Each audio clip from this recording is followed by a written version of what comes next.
Awesome. Very good. Welcome, everybody. So we will start out with some introductions.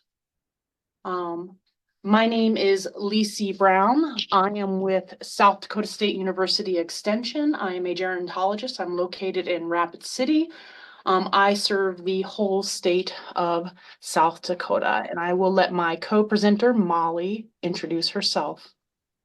Hi, everyone. My name is Molly Ferrari, and I am here in Rapid City, South Dakota. And I am a South Dakota Humanities Council scholar. And I also do marketing for a blood donation center called Vitalent. So a little bit about Molly and our collaboration. Molly offers writing workshops on life story writing, obituary writing, and ancestor writing. And Molly and I began working together in 2021 to offer those workshops across more areas of South Dakota. In 2022, we created a fourth workshop in this series she created. That is called a wisdom workshop that we created together and that we offer all across the Black Hills of South Dakota. And we are looking to get into other parts of South Dakota in the coming year. So that's who Molly and I are and why we work or how we work together. I'm going to turn it over to Molly to get us started. All right. Well, I hope everyone is ready to do a little writing this morning because we are going to kick things off with a writing activity. But I don't want you to worry about it if you don't consider yourself a writer, because we are going to do free writing today. Free writing is basically a style of writing that works for you. So, free writing, the very key word there is free, right? Free. So I want you to feel free to write in a style that makes sense to you, whether that is in paragraph form, whether that's clusters of words or phrases, whether you doodle or draw on your paper. You can also pull up a Word doc on your computer, whatever works for you. The idea is to record the first ideas that come to your mind. So nothing is right, nothing is wrong. I don't want you to get too in your head about it. Just this is a great time to explore your thoughts and feelings about the question that we're going to pose and not to worry about spelling or grammar. So have some fun with this and explore your thoughts and your feelings.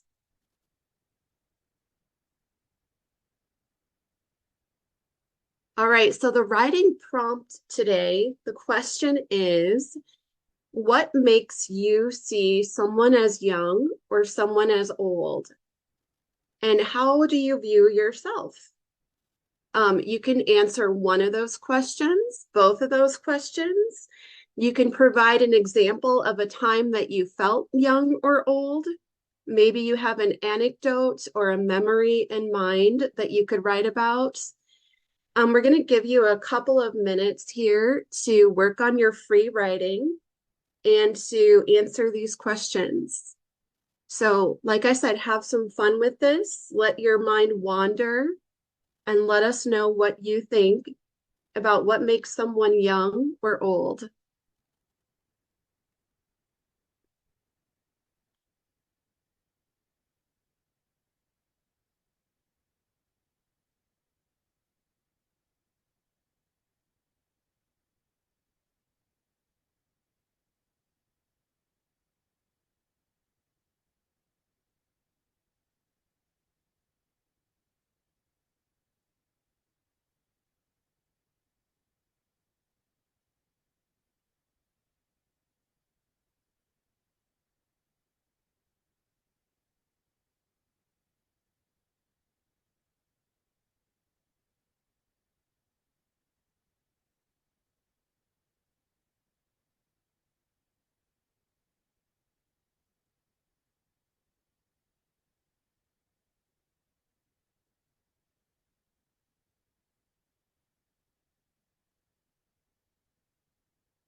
I'll give you another minute here to write a few more of your thoughts.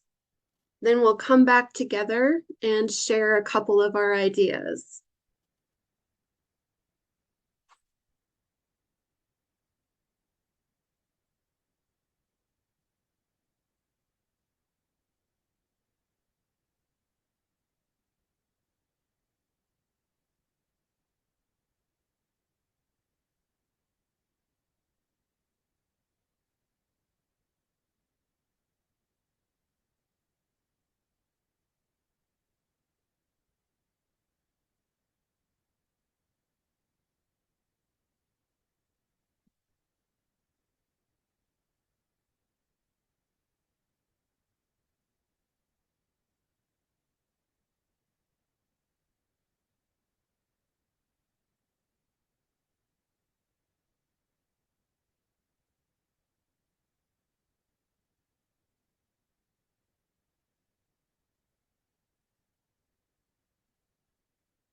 All right, so let's come back together and let's put down our pens.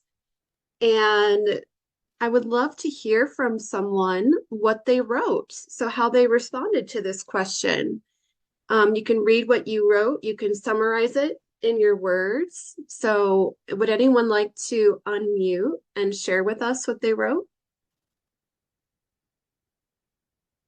We love participation. So, please don't be shy I'll to share. unmute. Okay, thank you. I worked in healthcare for 22 years before I started with extension and cardiac and pulmonary rehab. So I saw lots of young, old people and lots of old people and lots of um, old young people. You know what I mean? And so I really view age as a mindset and as a kind of how you interact with the world. So I saw a lot of people who were younger than me, but thought I was younger than they were, because of the way I like presented myself, I guess. And I learned really quickly which kind of older person I wanted to be, having that younger kind of like mindset and just attitude, I guess. So that's kind of how I look at it. And typically I feel younger than most of my contemporaries until I'm in like a school or with young adults. And then I realize I'm not as young as I think I am. And in my mind, I like to think I am most of the time. Yes, yes. Thank you so much for sharing. And did anyone else have any similar views or something completely different? Feel This is free. Naomi, Go ahead, Naomi. and I'm with Michigan State. And I said the same thing, like I always felt like I was an old soul. So you can be young and old at the same time. Or you can be old and you can see the world with wonder and have like a childlike spirit and zest for life. So it really depends on the person, the personality, like Misty said, the mindset. And I think I'm a mix of both too, because I have like the sense of humor, the laughter, yeah, but I have the wisdom still, I think, of an older person. So it's good to have a mix of both, I think, and to help get through this life, it just makes things a little bit easier. All right. Thanks, Naomi. Thanks, Misty. Thank you both for sharing. Did anyone write about a time that you felt particularly young or old, like a memory or a time where you felt young or old? Yes, good morning. Go ahead and share with us. Thank you. Yes, this morning when I woke up, I, oh,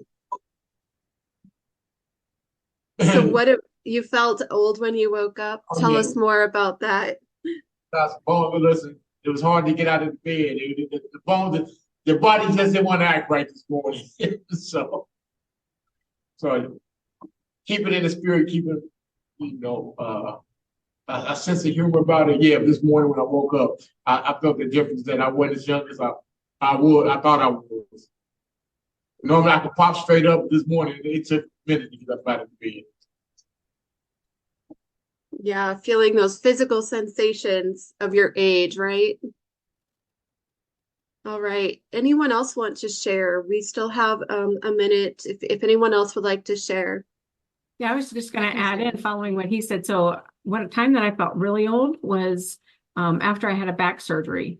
And it was all of a sudden like, it just hit on me, almost my mortality of like, wow, this is something that I've never felt before. I've never felt this incapable before. But on the flip side of that, when everything healed, I felt extremely young when we went to Albuquerque and hiked through the mountains. And it just is empowering for me to be like, we still have really good health. We're really lucky. And I felt, and this was just like a year ago. So 55, 56 is when I did the hiking. And it just is it's a mindset sometimes. Not just chronological age, but old sometimes is a lot of times your mindset too, and how your health is. Mm-hmm. I've heard the word mindset several times here. Was anyone surprised by what came out of them as they wrote? Was anyone surprised by what they wrote? I'm not sure about surprise, but something I really hadn't thought about in a while. Like for example, one of mine in terms of feeling young is, times I'm approaching, I'm in sort of middle age, and when I get together with friends and we start laughing, it's amazing how that can bring me back to my 20s. It almost doesn't feel any, different. So something like that. Like I wasn't surprised, but at the same time, like, I haven't really thought this is a good question. It's not something I really think about all that much. But once I started writing, I thought, oh, okay, this could be something. And like sometimes when I was in my 20s, there'd be certain circumstances in my life where it's like, I just feel older than I really am. And then, maybe years down the road, I'm back to feeling young again. So I was agreeing with the people we're talking about. It's good to have a little bit of both. And then also there's things that both, each one will pop out at different times in my life. Sometimes I'll be young and then old, and then years down the road, maybe young again. And within a week, it might change. So that's at least kind of how I see it. But I hadn't really, given it that much thought in terms of writing it down. So. Well, I highly encourage all of you to continue writing about this topic. If you have any free time in the next week or so, revisit this topic and see what else comes to you. And writing is a great way to process our feelings, our emotions about growing older. So continue to do that if you have any more free time. And I'm going to pass things over to Lisi now for the next portion of our presentation. So part of the reason Molly and I like to go to that writing activity is to get a sense of what the room is thinking about when it comes to aging. Instead of assuming what you think about aging, we like to kind of see what you think, see what you say. I think it's very interesting. The responses are a little bit different every time, I think. But what I want to talk to you about is what is the difference between aging? Because unfortunately, there is some misunderstanding about what is aging and what is a disease process. So when you think of aging truly are those changes that happen to us over time as we get older. Age-related changes, for the most part, can be characterized as declining. Our reaction time slows. We have declines in our muscle strength, our vision declines, hearing declines. It takes us longer to process and perceive sensory information. It can take us longer to learn new skills, but it also includes enhanced mental and emotional maturity. But here's a really important thing to understand. Some of the changes that we think of as aging may actually be a byproduct of civilization. So I've seen some studies about hearing. We tend to think of hearing as something that declines as we get older. I've seen some evidence that shows that in a group of people, a tribal community in Africa that didn't have drums, I think that's an important detail, they didn't have drums, they maintained their hearing better over time. There was still decline, but it wasn't as sharp. It was more gradual. So what I'm getting at here is that some of the things that we think of as normal aging, they may not be. They may be a byproduct of the civilization that we live in. But as I said, it's important to understand what aging is. So really, it's those changes that happen to us over time.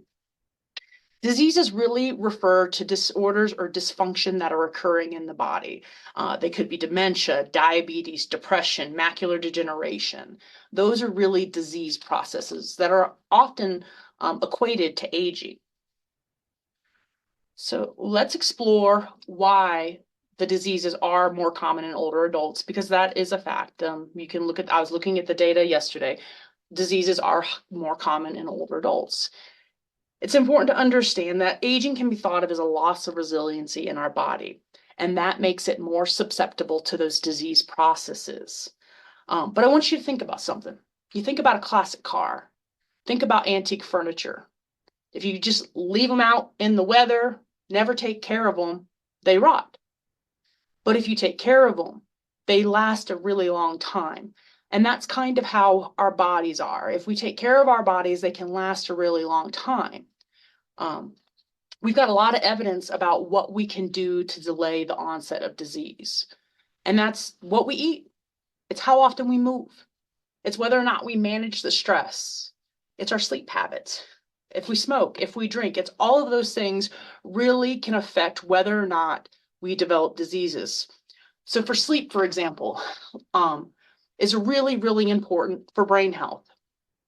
When we sleep, our brain removes the waste that we generate throughout the day. You need those 7 to 8 hours for your body to have adequate time to remove that waste. If you don't remove that waste, over time, it causes damage.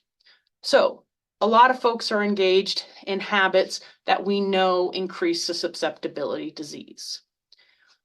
But it's not easy. It's not a simple, oh, just do the right things. It's easy. We have social norms that really make health difficult.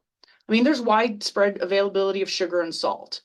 I think most medical professionals would agree human health would be enhanced if we did not overindulge in salt and sugar, yet we do.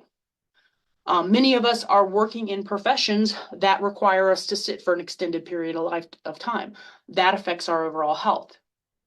I'm going to pick on the holidays. I always pick on the holidays, but we have Halloween where we send kids door to door to collect candy. I understand it's fun. I don't mean to rain on people's parades, but it's important to understand those types of things help contribute to our health habits across our whole lifespan.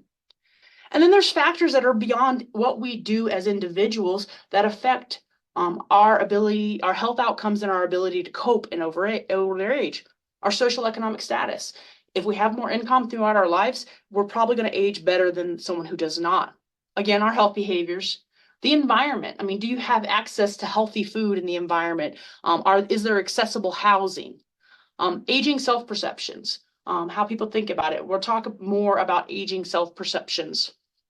Spirituality, religiosity, creative expression, such as painting, dancing, or writing.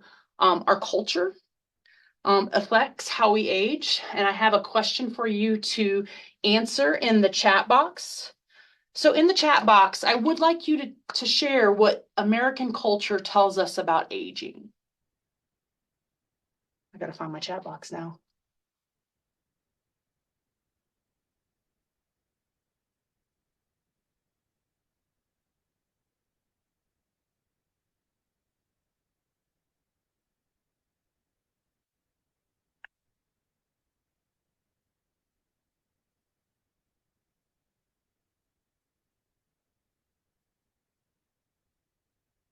Nursing homes, mostly negative. Our culture tells us it's a fact of life and we can't do anything about it.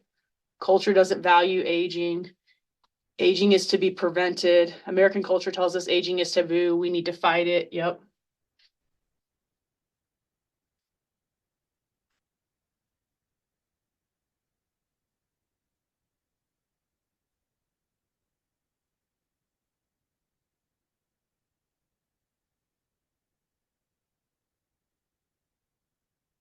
Oh, geez.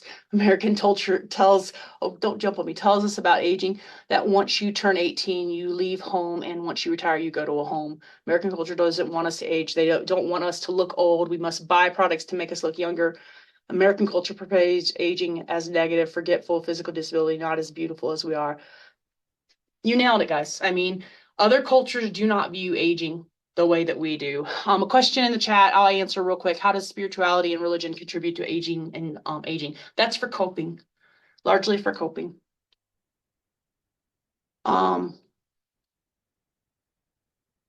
Can't do jobs we used to, not much intergenerational interaction. You nailed it. And that really does influence how we age. Before I move on to my next slide, I want to give you a little bit of a case study to really understand how complicated aging well truly is. So imagine you have an employed caregiver who is helping their parents cope with some chronic diseases, and then they're raising their children. So they work full time, they're raising kids, and they're caring for an older person. You know, many older people are relying on unpaid caregivers. There's this belief that older people are being tossed into facilities. Most older people are being cared by someone they know. And when you are caring for somebody and you have all of these responsibilities, in any given day, you have so many duties. You have to manage medications, you have medical appointments, you have student teacher conferences, you have child care services, you have elder care, you have homework, you have chores, you have laundry, you have financial management, you have meals to prepare. It's really difficult for that person to find that time to prep all the vegetables for a healthy meal, to make the time to exercise. It's really difficult for them to do that. But the take-home message I really want to drive home, while our health behaviors are important for aging, our health outcomes and our ability to cope with the challenges in older age are a complex interaction between so many factors. That's why I have this crazy complicated slide on the screen that has way more text than I like to put on slides, but I think it drives home the point that, you know, aging is not simply decline. It's complicated. How we age is complicated. And I really want to talk about beliefs for a second. There is evidence out there that shows how we think about aging is linked to our health outcomes. Adults with a better attitude and outlook on aging have better functional health, less likely to develop dementia, better mental health. Adults with a negative attitude, they're less likely to manage chronic conditions, they're less likely to seek medical care. What happens for those folks who have negative outlooks on getting older, they just assume the diseases and the decline, that's all normal and there's nothing you can do to make it better. And we know there's many extension professionals on here who do health education. We know that health outcomes can be improved even in the face of chronic disease through appropriate disease management. But these older adults with negative outlooks, they feel powerless to do anything about it. I'll give you a fun factoid about the dementia. There's one research study I've seen that suggests even among the people who have the high risk gene for dementia, if they have a better outlook, they're half as likely to develop it. I want to talk about the difference between what experts think versus what the public thinks about aging. Research finds that the public and experts diverge sharply on what they think. The graphic on the screen summarizes the differences between how the public and experts think about aging. While the general public tends to view aging as a losing battle largely fought by individuals, experts like myself and some of my colleagues here today, you know, we call for aging to be embraced by overcoming challenges that make it difficult for us to age well, like the availability of accessible housing. The problem with how we think about aging is it really does not lead to constructive solutions. We tend to think that there is nothing that we can do to improve how we age. Communication is one way to encourage folks to think in a more innovative way about aging. Before I get into communication tips, I want to share some research with you about the terms used to label older adults. So I've got notes. I'm trying to summarize the study. So I'm going to look at my notes for this one so I make sure I get it right. So the graphic summarizes the results of a study that explored how people think about aging in older adults. In one stage of the experiment, participants were provided one of 5 terms: older person, older adult, senior, senior citizen, and elder. And they were asked to rate them on a 5-point scale across a number of competence-based adjectives. So like technologically capable, frail, independent, wise. These were averaged to create an overall measure of perceived confidence. The word senior and elder were perceived as the least competent. So let's move on to what terms are recommended. That's our first communication strategy. Labeling is simply the term we use to describe a group of people in a specific category. As shown by the previous slide, some terms that are used to refer to adults in the last third of their life have developed negative connotations over time. And I understand that you're going to work with people who do not mind being called elderly or senior citizen. I understand that. But we can't help the fact that those words do elicit negative stereotypes in the minds of the people that we are talking to. The solution is to use gradable adjectives. So older adult, older person, older participant, older volunteer. There's a lot of ways you can use it. And I always get the question, well, what about elder? Elder is a term that may have special meaning to some cultural groups. My recommendation is that you ask if that is the right word. So I'm in South Dakota. We have a lot of Native Americans, and 2 different instances, I have heard individuals refer to themselves as olders, O-L-D-E-R-S, not elders, olders. So you need to ask when you're dealing with groups that may use elder in special ways. Another tip I have about when you're using elder and you're dealing with cultural groups that may be different from the larger American culture, it's important to understand their age beliefs. Not all cultures have negative age beliefs.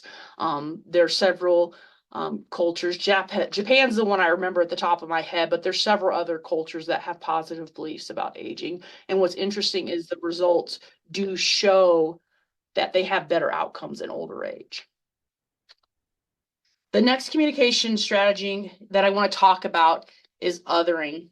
If you listen to people talk about aging when they're doing education and outreach, they tend to, treat older adults as a target group, a group who needs some sort of service, some sort of product, excuse me. We speak as if aging, we are not part of this group of people who are aging, but the truth is we're all aging. By the end of this call, we will all be older than we were when we started this call. We're all aging. So the tip really is to remember that we're all on this aging journey together. We have to come up with solutions together to ensure that we can all age well. So communication experts really think it's better to be use inclusive language such as us or we when we're talking about aging. So I have an example for you. We all want to age well. Unfortunately, many of us will face chronic diseases like diabetes and heart disease as we get older. BCBH helps me practice strategies to age well. If you listen to me talk, you probably hear me using we and us because that is the recommendation. And, from my personal experience, it seems to help. It's not as you need to exercise as you get older. It's we need to exercise as we get older. So it really does help improve the communication. So, the next tip's about using descriptive language. Many writers like to use descriptive language when they're talking about aging, when they're talking about the fact that, population aging is happening and our communities will now have more older people than they've ever had in history. They like to use crisis language. So examples of crisis language are like silver tsunami, age wave, graying of the population, struggle, battle, fight.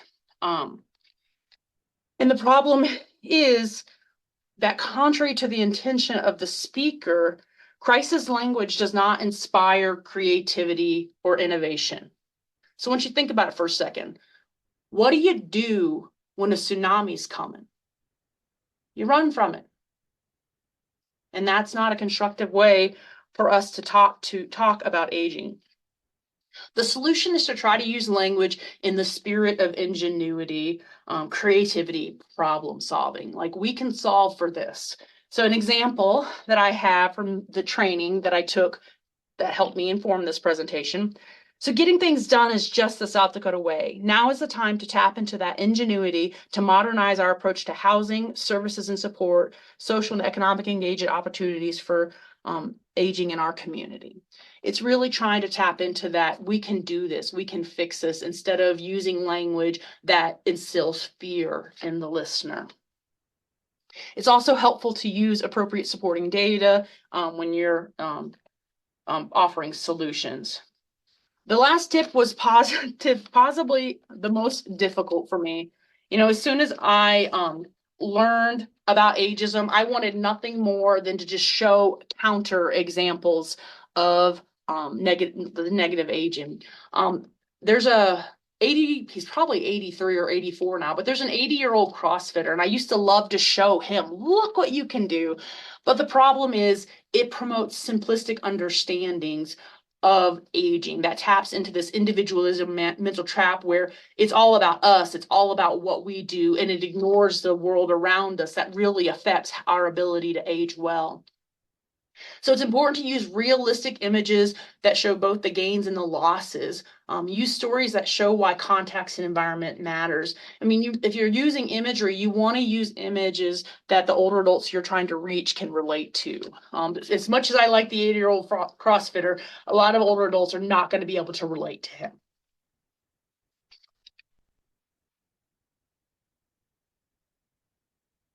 Comment I want to make about diversity as we age. One thing that happens as people get older, they become more diverse.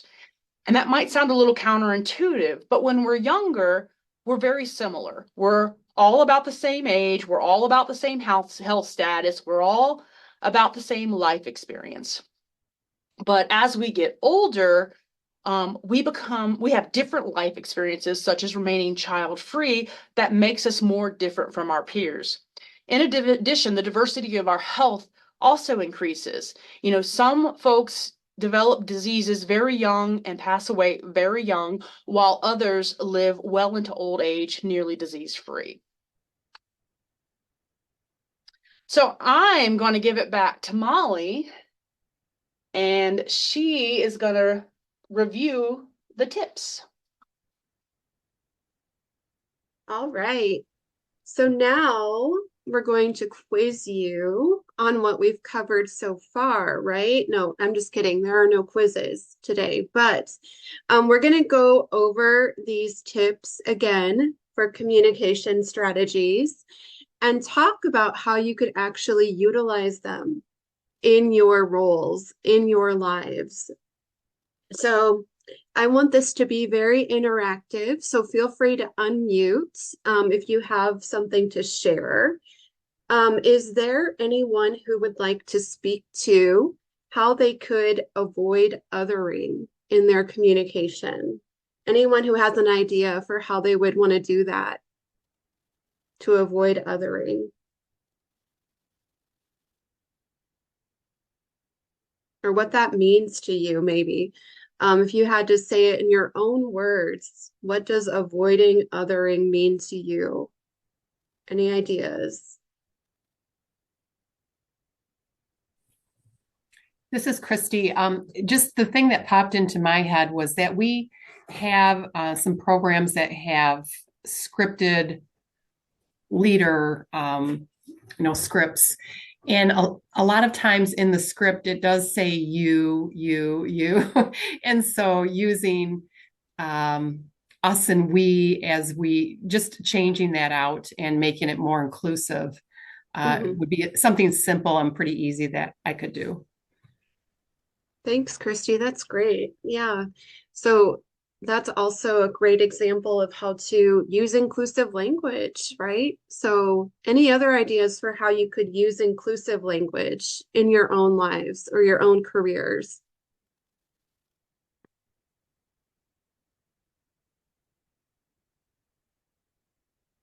In your own materials that you put out, in your own roles? Or how does that look for you using inclusive language?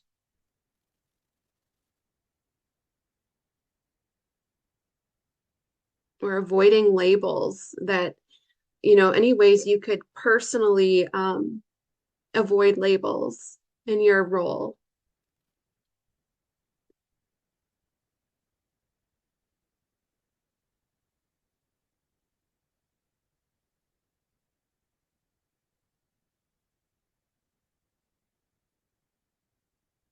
Do you try to avoid labels in your role?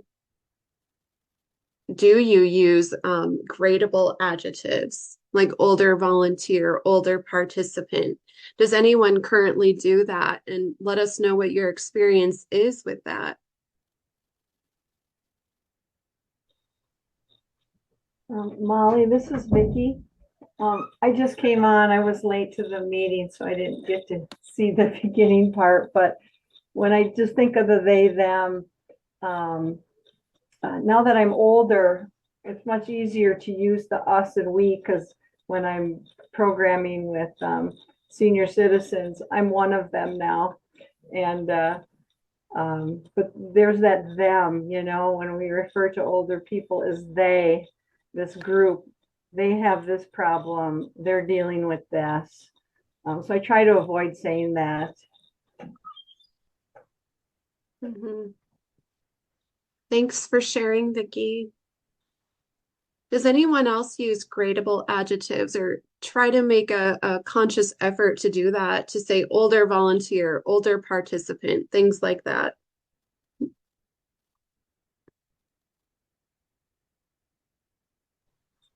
Oh, this is Vicki again. I forgot to add one more thing.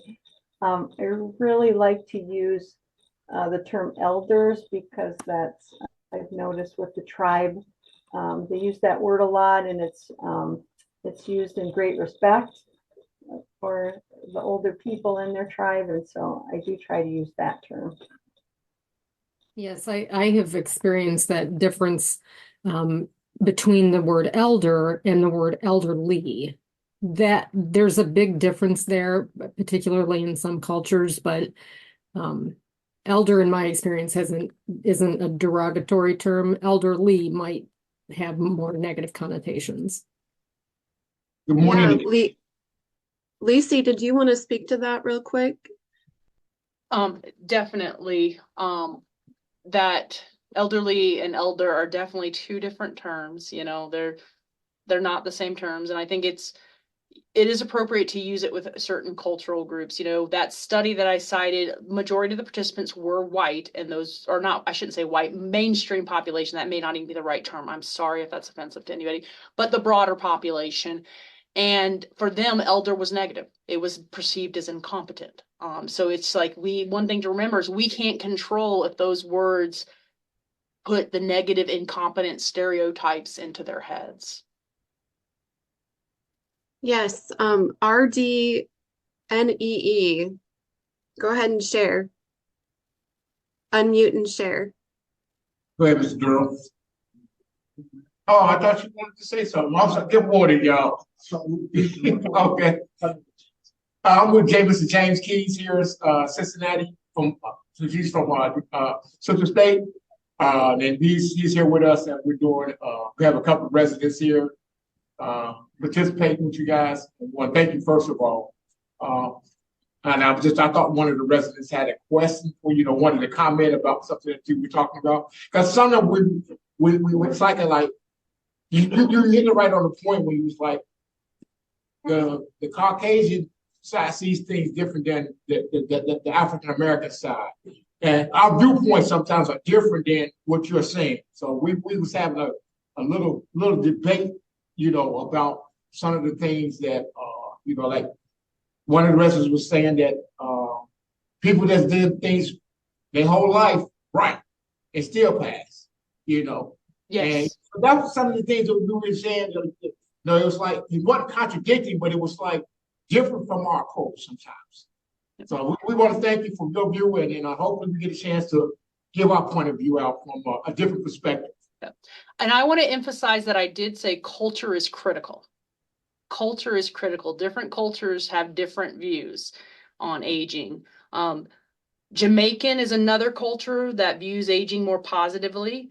And you're not wrong about someone doing everything right and still ending up with dementia. That's what makes aging so complicated, is there are those exceptions to that. But by and large, when you look at the research about what contributes to our outcomes as we get older, the healthy behaviors that I was talking about earlier, they do play an important role. But you're not wrong. I mean, I have someone in my support group, wife was super, super healthy, but she ended up developing dementia. It's difficult. Molly. Yes, so does anyone have any examples for how they use these last couple of communication tips here? So avoiding crisis language, maybe emphasizing creativity or innovation in the way you communicate about aging in older adults, or avoiding using positive aging examples to counter aging stereotypes. Any other ways that you already utilize these, or maybe have ideas to do that now since you've listened to this presentation?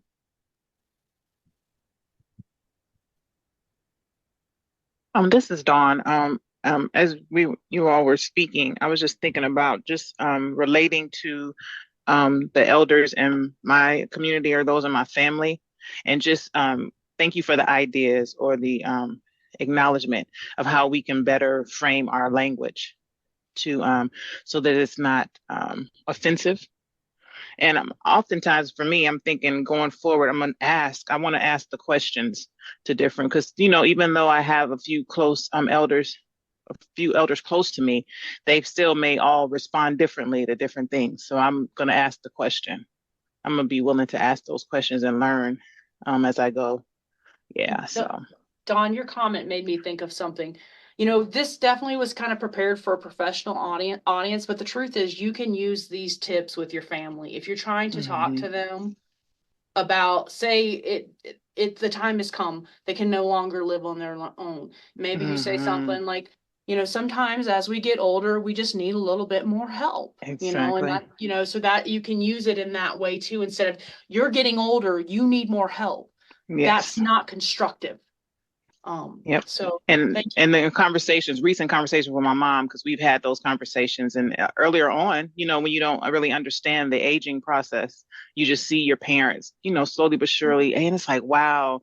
But I have to be mindful that even as I'm caring for my mom, or and participating in care for her, that she's still my mom. There's still a respect level there, and I need to acknowledge that even in my care for her. So more asking questions versus, okay, well, you need to do this. Okay, well, can we do this, or can we work together to do this? Even with the help thing, because, mom has been able to do things for a very long time on her own, and now she needs assistance. And so even with the assistance, not making it feel like a bad thing or a burden, but that is truly, we want to genuinely help. So, yeah. Absolutely. Absolutely. I do want to point out a couple of responses in the chat. Jennifer said her local senior center was very intentional about doing some of this communication. And the name of this organization is 50 North.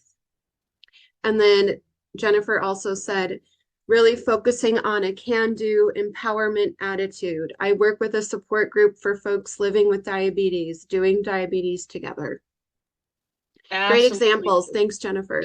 Absolutely. And that's the idea, is you use it in different ways to kind of help people feel like they have power, because so many people feel powerless in aging. They feel like aging is just something that happens to them and there's nothing they can do. And trying to improve communication is really trying to help people tap into like ideas and that they can do something, they can make this better. Then we have a hand up, so go ahead and share. Can you tell us your name? I'm Mr. Neal, Service Coordinator here at Hatton Hall, Cincinnati, Ohio. Awesome. And Welcome. I'm with Mr. James Keats. Once again, I'm with Mr. James Keats from Central State. One of the things that was asked a question about hereditary. Is aging has to do anything with hereditary? Is it The estimation, the Yes, ma'am. estimation is 75% of our outcomes in aging are not heredity, only 25%.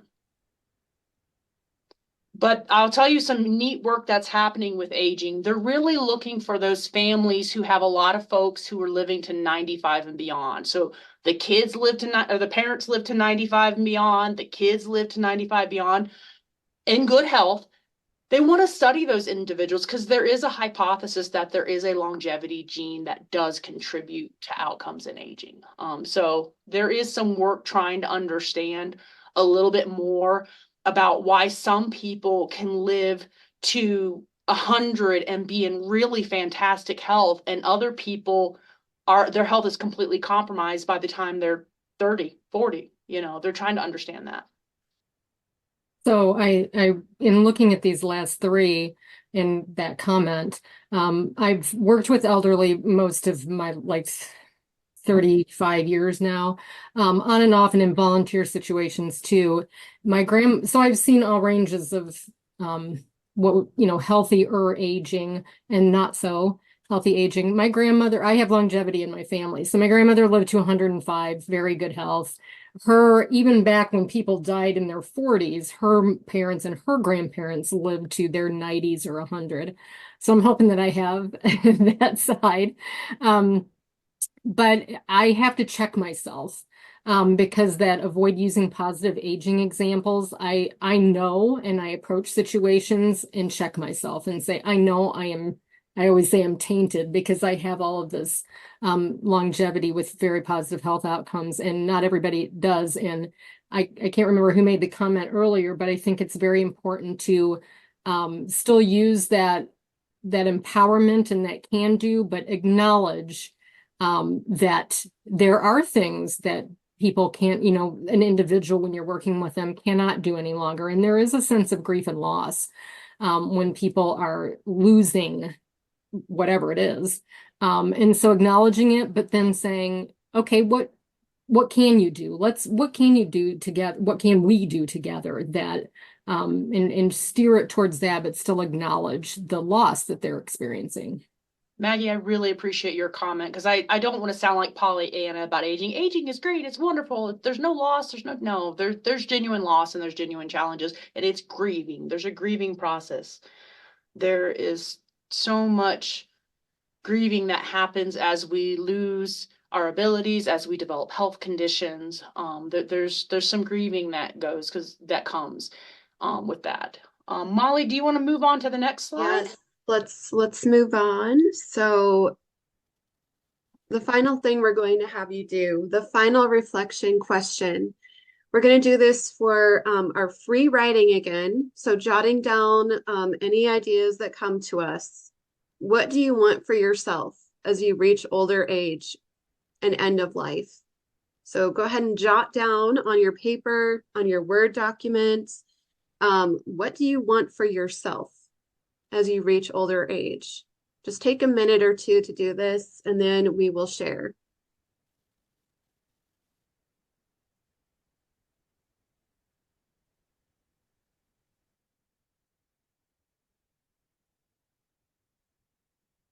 Really let yourself feel this. See if you can capture it in words.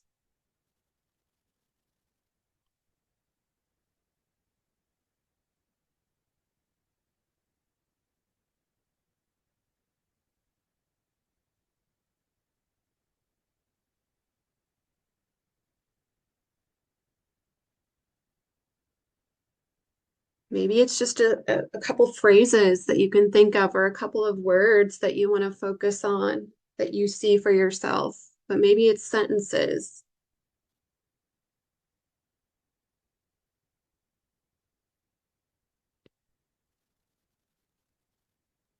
You can definitely write comments in the chat if you want to. Mm-hmm. But I highly encourage you to write this somewhere else where you can access it later whether it's a notebook, like I said, a Word doc, somewhere that you can look at this again. This is your manifestation of what you want for yourself as you get older.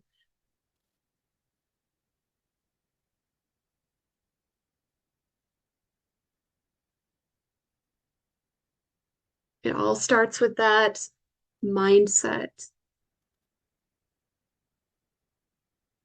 All right, so who would like to share what they wrote with the group? I can go first. Because Okay, I've done, Maggie. yeah, I've done this many times when I was teaching college level students, and I would say I want to live to a moderately healthy, ripe old age and then drop dead. And they would laugh, and so that would get their attention. And then we would actually process through that and really talk about what that means about taking care of yourself so you can live as healthy as possible, as long as possible, and hopefully not have to suffer is the drop dead kind of joke part, but that makes them laugh. But the attitude that, hey, we could die tomorrow, and so we might as well just trash our bodies, really stuck with, I didn't say that to them, but that made them think about that. Like, what am I doing today that can help me live as long and healthy as possible, and then not have to suffer for years and years? So anyway, and I always got a good laugh about saying the drop dead part, but anyway. Yeah.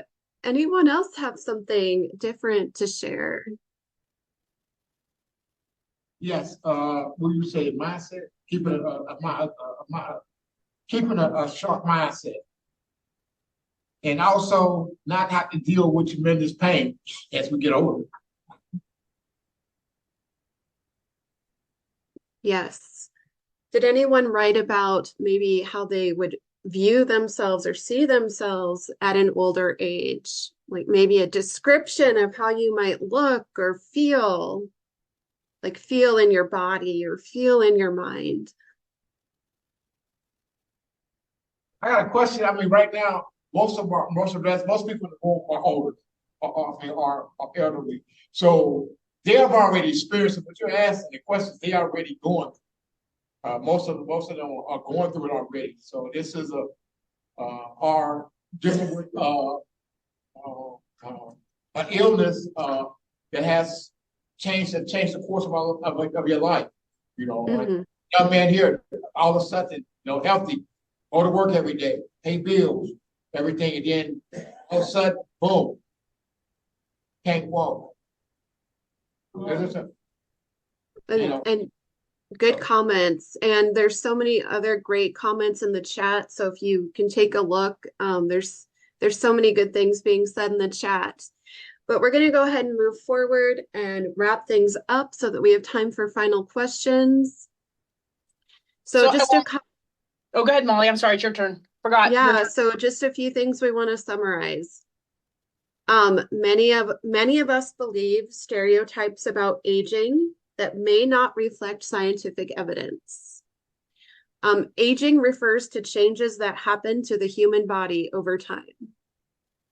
While aging is a risk factor for disease processes are linked to other factors such as health risk behavior or socioeconomic status. Here's a key one. This is my favorite one. So individuals with a more positive outlook on getting older have more positive health outcomes.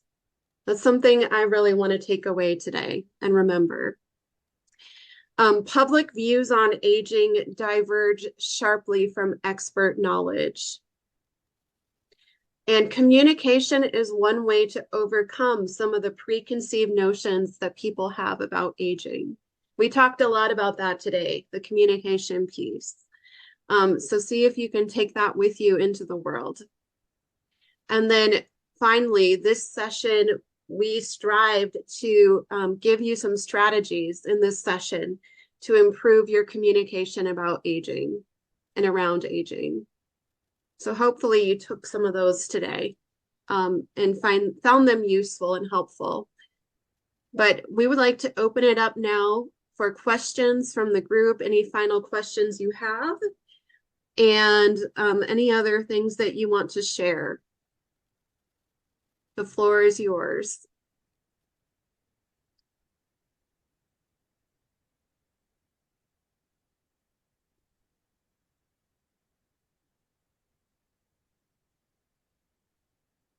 Any final questions?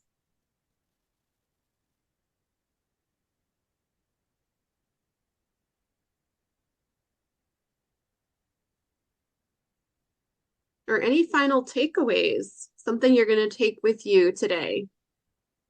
We would love to hear that as well. Or one thing you learned today that you wish some other people knew. Any final takeaways? Evaluation link is in the chat. Really appreciate your feedback.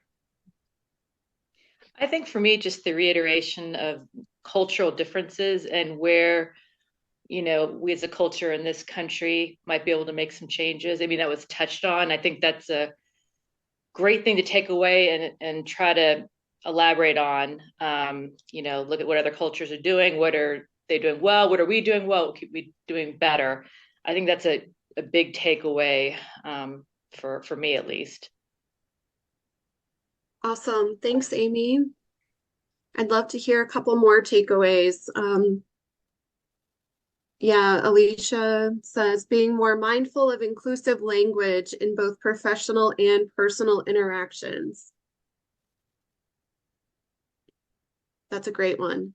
Any other takeaways that you'd like to share? Let's hear a couple more, and then we will close things out for the day.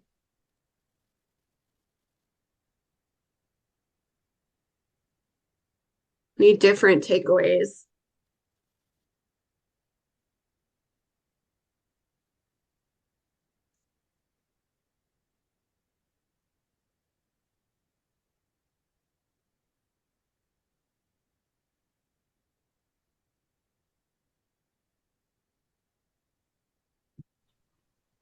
I really think the question of what do I want for myself, you know, I've always thought about it, but I've never really written it down. So writing it down, it was like, wow, okay, I like that. And I think I'll take that to my groups and ask them, what do you want? Oh, I love that. Yeah. It's a great note to end on. And our contact information is here. If you do have any other questions that you think of later, feel free to reach out. Complete the evaluations, like Lacey said. The link is in the chat. Lacey, anything else? I appreciate everyone being here today. The recording for this webinar will be put on the NCRAN website. Try speaking today. I'm not sure how long it'll take. I've got to get the recording processed and then turn it over to my colleague. So the recording will come out. If you are on our email list, it probably will be sent to you once the next webinar is announced.